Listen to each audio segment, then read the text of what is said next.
Mesdames et messieurs, bonsoir. Merci de prendre ce rendez-vous de l'actualité. C'est Fraternité Info Soir au sommaire. Après qu'un camion ait endommagé un dispositif de feu tricolore au carrefour Al-Ouda, la circulation est fortement perturbée à ce niveau de la circulation à Parakou. Une instabilité routière qui expose les usagers aux accidents. Il plaide pour le retour à la normale de la situation. Vous les suivrez. La communauté musulmane, elle, célèbre ce lundi la fête de Maouloud.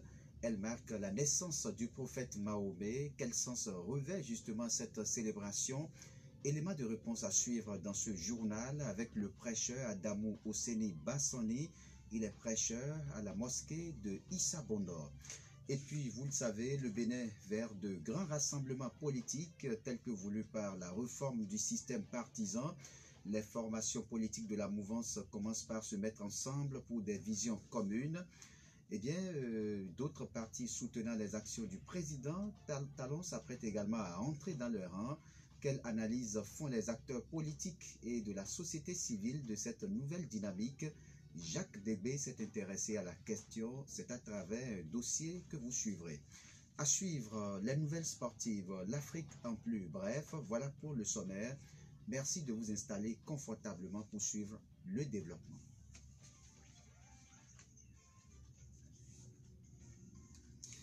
Mesdames et messieurs, bonsoir et bienvenue si vous venez de nous rejoindre. Un dispositif de feu tricolore au niveau du carrefour Al-Ouda dans le 3e arrondissement de Parakou a été endommagé. Il y a environ une semaine, l'absence du fonctionnement de ce feu tricolore crée une instabilité routière au niveau du trafic, une situation qui expose les usagers à des accidents. Suivons pour plus de précisions Alassane Imorou, agent de sécurité du centre Al-Ouda, et Isiakou Oru Doko, un usager du carrefour Al-Ouda.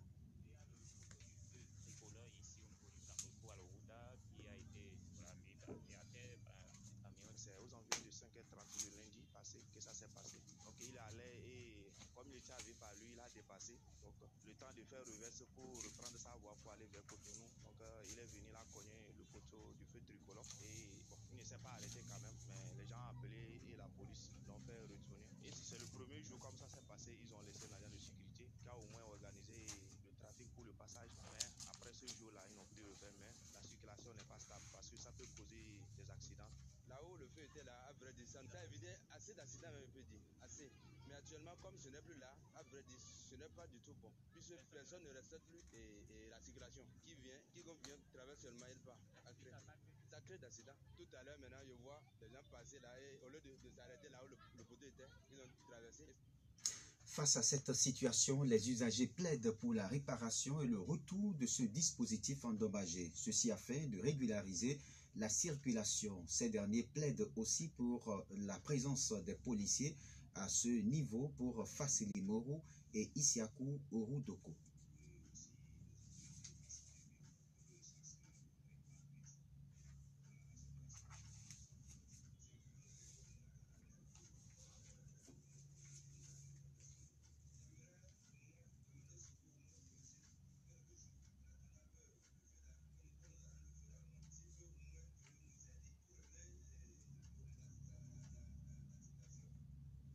Autre volet de l'information dans ce journal, c'est un sujet devenu préoccupant à Parakou. Il s'agit de l'insalubrité qui prend de l'ampleur dans la majorité des quartiers. Le constat saute à l'œil, des cas d'immondices, des sachets et autres déchets solides envahissent notre cadre de vie. C'est le cas par exemple au quartier Nambissou, situé dans le 3e arrondissement.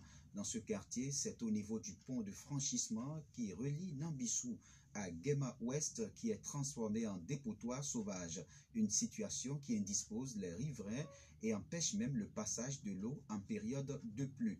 Pour combattre ce tas d'incivisme, les autorités locales tapent du poing sur la table, suivant les précisions avec Laurent Akotiaye au Niger. Il est conseiller local à Nambissou.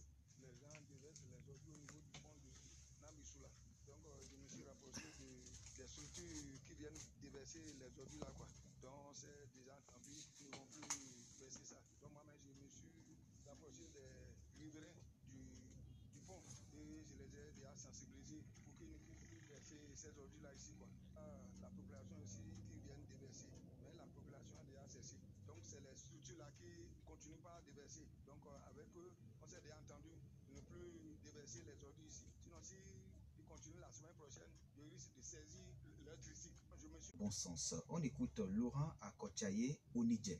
C'est un problème de santé, mais on ne peut rien parce que c'est à partir de 5 heures que les riverains viennent verser les ordures et on ne peut pas monter la carte. Mais il me semble que la population est en train de comprendre quand même. Et ça peut créer des maladies, le choléra, tout ça, même Covid-19 qu'on dit là, parce que c'est loin dans l'école primaire. Donc ça peut causer des maladies. Hein. Je demande à la population de ne plus déverser ça parce que des fois, j'entends souvent des problèmes, on dit que le maire ne fait rien. C'est pas le maire qui produit les ordures, ni le conseil, ni le délégué. Donc je demande à la population de collaborer et de nous aider pour qu'ensemble on va gérer le quartier. Donc, je demande pardon à la population de ne plus déverser les ordures ici.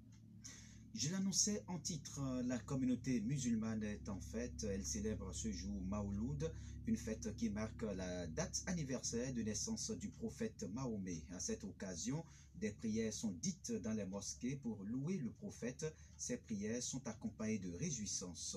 Et quel sens revêt cette célébration? Plus de précisions avec Adamou Osseni Bassani. Il est prêcheur à la mosquée de Issa Bondo. Maouloud, en réalité, c'est un mot qui s'exprime par des actes, c'est-à-dire anniversaire, c'est ça on appelle, qui se célèbre dans tout le monde entier. Surtout anniversaire Maouloud Nabi, anniversaire du prophète Mohammed sallallahu alayhi wa sallam. En réalité, le prophète, Dieu a dit, Ba'da'ouz billahi minash shaitanir rajim, bismillahir rahmanir rahim, wa ma arsalnaka illa rahmatan lil alamin. Dieu dit ici, toi prophète, nous t'avons envoyé pour le monde entier, pour être, c'est-à-dire miséricorde pour tout le monde. Il y a quoi célébrer cet envoi, cette naissance qui est le monde. Le jour de Maouloud, c'est anniversaire. Vous savez, il faut soutenir quelqu'un qu'on aime, quelqu'un qu'on aime. Donc, les bien-aimés du prophète, en ce jour, nous célébrons Maouloud par des prières, séances de prières, en groupe surtout, des veillées, et pourquoi pas certains manger quoi. Généralement, la prière se fait dans la nuit jusqu'au petit matin, puisque le prophète Mahomet est né dans la nuit profonde, selon les explications du prêcheur Adamou Osseni Bassani qu'on écoute. Le prophète Mohammed sallallahu alayhi wa sallam, il est né dans la nuit profonde, donc c'est pourquoi ça se célèbre surtout dans la nuit, jusqu'au lendemain alors. Et vous verrez que ceux qui n'ont pas les moyens de le faire en cette nuit, ils le pourront bien tout durant le temps, quoi. Car vous savez, les bons œuvres n'ont pas de temps. À tout moment, il n'est jamais tard. Mieux vaut tard que jamais. Donc, en ce sens, nous célébrons le Maouloud, donc parce que notre Seigneur est dit, lui et ses anges, inna Allaha wa malaikatahu yusalluna ala nabi, ya ayyuhalladhina amanu sallu alayhi wa sallimu taslima.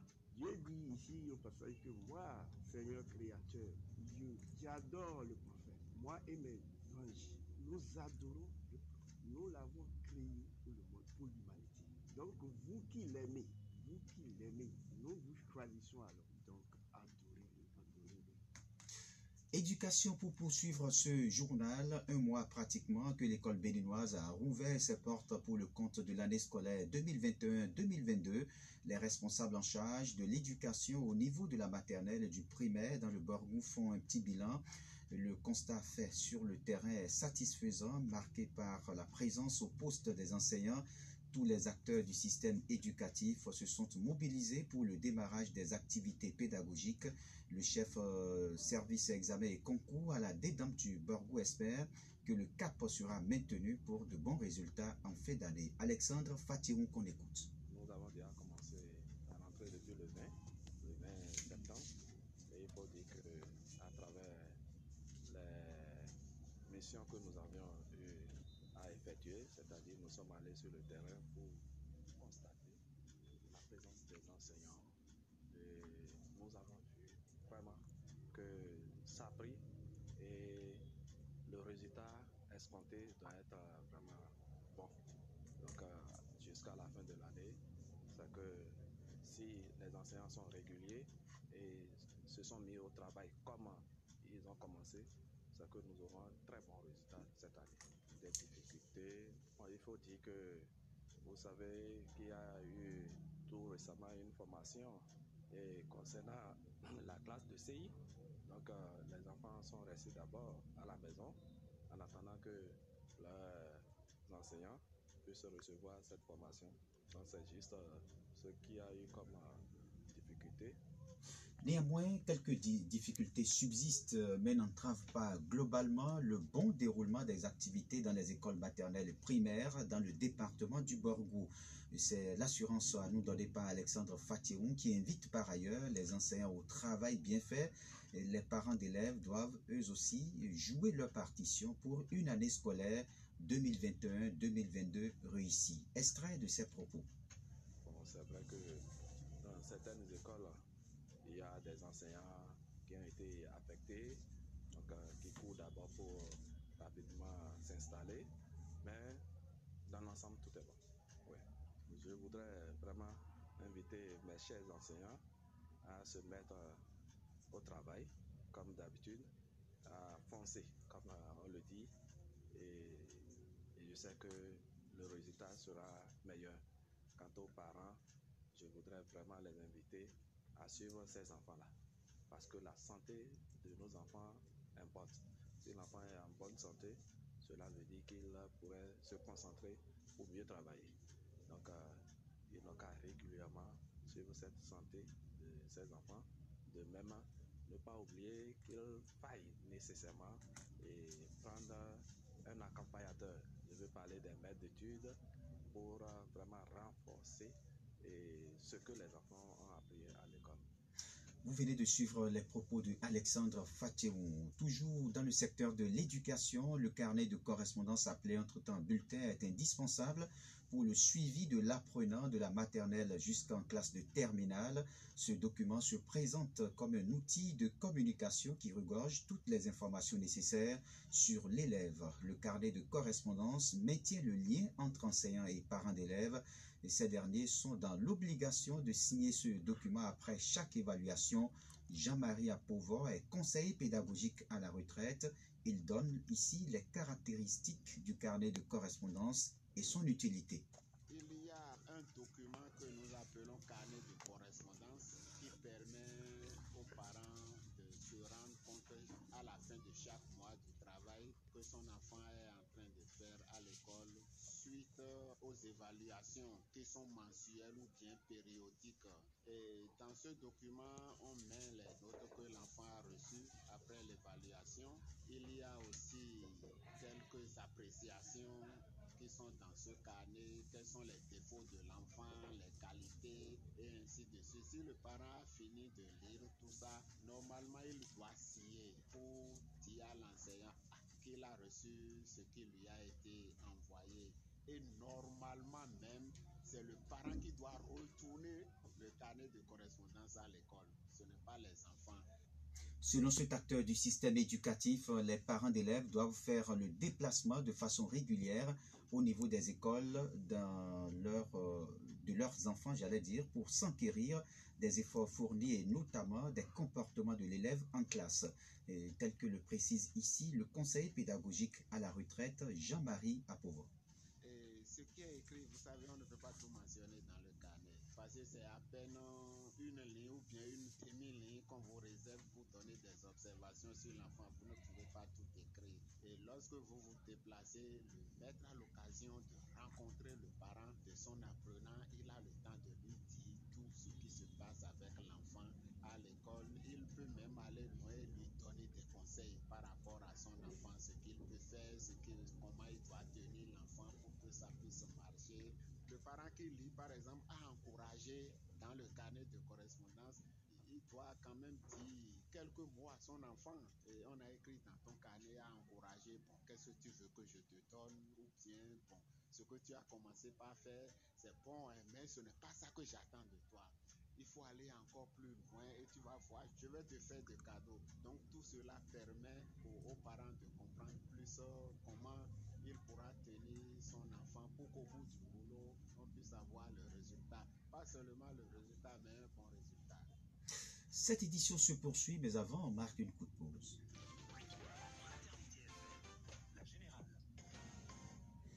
Après présent, le dossier politique de ce journal, le Bénin vers de grands rassemblements politiques tels que voulus par la réforme du système partisan. Les formations politiques de la mouvance commencent par se mettre ensemble pour des visions communes. C'est le cas de l'UDBN et du Bloc républicain qui ont fusionné ce week-end. D'autres partis soutenant les actions du président Patrice Talon s'apprêtent également à entrer dans les rangs. Quelle analyse justement font les acteurs politiques et de la société civile de cette nouvelle dynamique? Jacques Débé s'est intéressé à la question. C'est à travers ce dossier qu'il nous propose. Les partis Bloc républicain et Union démocratique pour un Bénin nouveau UDBN ne font désormais plus qu'un. Les deux formations politiques de la mouvance présidentielle ont fusionné pour mieux défendre les actions du président Patrice Talon. La signature de l'accord de mise ensemble a été effective ce samedi 16 octobre 2021 et joint au téléphone par notre rédaction le député Robert Bihan, secrétaire général national adjoint du Bloc républicain, a confirmé l'information. C'est officiel. Le Bloc républicain et l'UDBN ont fait des négociations. La volonté affichée de l'UDBN le jeune a été un test, c'est un accord de mise ensemble. Donc c'est le samedi 16 octobre passé que nous avons finalement confirmé l'acte officiel qu'on fait des suppositions, non. Cette fusion UDBN-BR n'a été possible qu'après moult négociations entre les deux formations politiques. Mais va-t-elle conduire à la disparition de l'UDBN? Sur la question, voici ce que répond la présidente d'honneur du parti, Claudine Afiavu-Prudencio. Nous n'allons pas nous associer pour disparaître.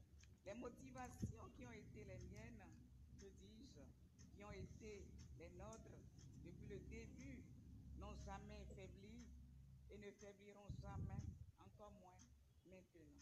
Quoi qu'il en soit, la fusion UDBN-Bloc républicain rejoint l'esprit de la réforme du système partisan tel que voulu par le chef de l'État Patrice Talon. Et dans les coulisses, l'on apprend que le Parti du Renouveau démocratique PRD et le mouvement des élites engagées pour l'émancipation du Bénin Mouel Bénin, deux autres partis de la mouvance présidentielle, devraient très bientôt rejoindre les rangs. Le premier cité est annoncé pour se fondre au Bloc républicain, le deuxième à l'Union progressiste UP. L'honorable Robert Bihan apprécie cette dynamique. C'est la réforme du système partisan qui toujours suit son cours. Vous voyez, on a toujours souhaité, le chef de l'État, un visionnaire, il a dit il faut de grands ensembles pour pouvoir gérer la vie politique. Il faut de grands ensembles. Quand il prend le cas de notre républicain, c'est plus de 70 partis qui sont retrouvés. Loin d'être un signe de faiblesse, mais c'est plutôt, on peut dire, c'est plutôt un sens d'anticipation et de proactivité de l'UDBN pour pouvoir unir. Des blocs beaucoup plus unis et plus forts, c'est aussi dans ce sens que s'inscrit Bernard Yansounou, le coordonnateur départemental Borgou de l'SUDBN et représentant des coordonnateurs départementaux au congrès de fusion, voire même plus loin. L'acteur politique pense déjà aux prochaines joutes électorales avec cette nouvelle force politique. Ce qui a poussé l'Union démocratique pour un Bénin nouveau à aller avec le Bloc républicain trouve simplement sa raison dans la mise en œuvre de la réforme du système partisan prônée par le chef de l'État à travers son programme d'action du gouvernement. Programme auquel l'UDBN s'inscrit entièrement. Il fallait observer, évaluer ses forces et ses faiblesses. Nous sommes allés aux élections communales et présidentielles en soutenant la candidature de l'actuel chef de l'État. Après évaluation, nous sommes rendus compte qu'il faudra faire mieux en allant vers d'autres partis politiques afin d'avoir des organes beaucoup plus performants et qui pourront davantage faire face. La réforme du système partisan, entreprise depuis 2018, prend donc progressivement corps au Bénin. Cependant, pour plusieurs observateurs, tout n'est pas pour autant rose actuellement dans le paysage politique béninois.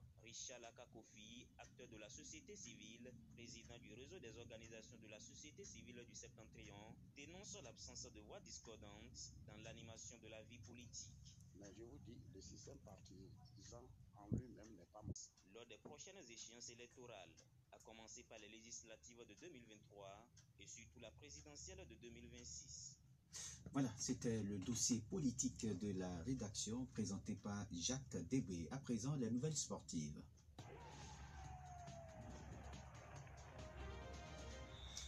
Cameroun Anda Ousmane, bonsoir.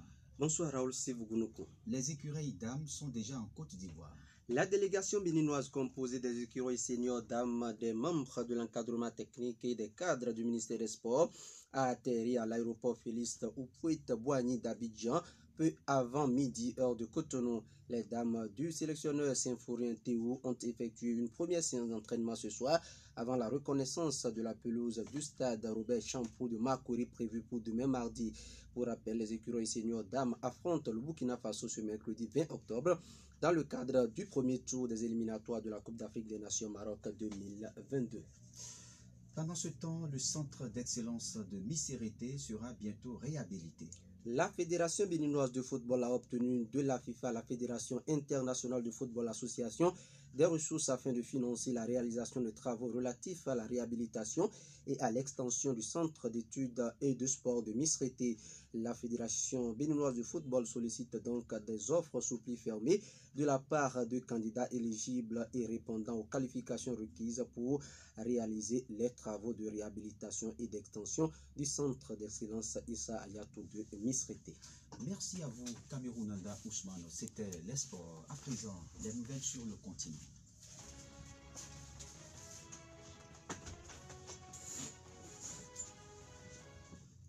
Abibou Bonitouré, bonsoir. Raoul Steve Gounoukou, bonsoir. On démarre par le Niger pour parler de cette attaque d'un poste de police à la frontière du Burkina Faso. L'attaque hier dimanche d'un poste de police dans la région de Tillabéri à l'ouest du pays a fait 3 morts et 7 blessés, dont 4 dans un état grave. C'est le poste frontalier de Pélételkol, à quelques kilomètres de Terra et sur la frontière entre le Niger et le Burkina Faso qui a été attaqué par des hommes armés. Une attaque qui intervient alors que le président nigérien Mohamed Bazoum est en visite officielle à Ouagadougou au Burkina Faso. Il a été accueilli ce dimanche en fin d'après-midi par son homologue Roch Marc Christian Kaboré. Les deux hommes doivent se rencontrer de nouveau aujourd'hui pour parler sécurité. Du Niger, rendons-nous au Nigeria où des dizaines de personnes sont massacrées dans l'attaque d'un marché au nord-ouest. Autre attaque a eu lieu hier dimanche 17 octobre, juste avant la visite du chef de l'armée dans la région ce lundi 10 octobre. En fin d'après-midi, le marché de Koronyo, situé dans l'est de Sokoto, a été envahi par près d'une centaine d'hommes armés qui ont massacré au moins 30 personnes selon les autorités. Il y a 10 jours, au moins 19 personnes avaient été tuées dans l'attaque d'un marché du district de Sambon-Bigni, toujours dans l'état de Sokoto. Selon les observateurs locaux, plusieurs chefs de gang ont établi leur base dans la région après avoir fui l'état de Zamfara où l'armée nigérienne a lancé une vaste opération début septembre. Merci à vous, Abibou Bonitouré. C'était les nouvelles sur le continent africain, des nouvelles qui viennent mettre un terme à cette édition du soir de nos informations. Retenez pour l'essentiel qu'après qu'un camion ait endommagé un dispositif du feu tricolore au carrefour Al-Ouda, la circulation est fortement perturbée à ce niveau. Une instabilité routière qui expose les usagers aux accidents. Il plaide pour le retour à la normale de la situation. La communauté musulmane, elle, célèbre ce lundi la fête de Mawloud. Elle marque la naissance du prophète Mahomet. Quel sens revêt cette célébration? Vous avez eu des éléments de réponse dans ce journal avec le prêcheur Adamou Osseni Bassani, les prêcheurs à la mosquée de Issa Bondor. Et puis le bénévole de grands rassemblements politiques tels que voulus par la réforme du système partisan, les formations politiques de la mouvance commencent par se mettre ensemble pour des visions communes. C'est le cas de l'UDBN et du Bloc républicain qui ont fusionné ce week-end. D'autres formations politiques soutenant les actions du président Patrice Talon s'apprêtent également à rentrer dans les rangs. Justement, quelle analyse font les acteurs politiques et de la société civile de cette dynamique? Jacques Degbé s'est intéressé à la question. Vous avez suivi son dossier. Mesdames et messieurs, ce sera tout pour cette édition du soir de nos informations. Christian Avossetien assure les manipulations techniques. Ibrahim Bakounouré à la mise en ligne. En direct pour la présentation, je suis Raoul Steve Gounoukon. Merci de m'avoir suivi. Passez une excellente soirée en compagnie du reste de nos programmes. Retrouvez l'actualité demain dès qu'il sonnera 6h15. C'était la générale de l'information avec le service de l'information de Fraternité FM.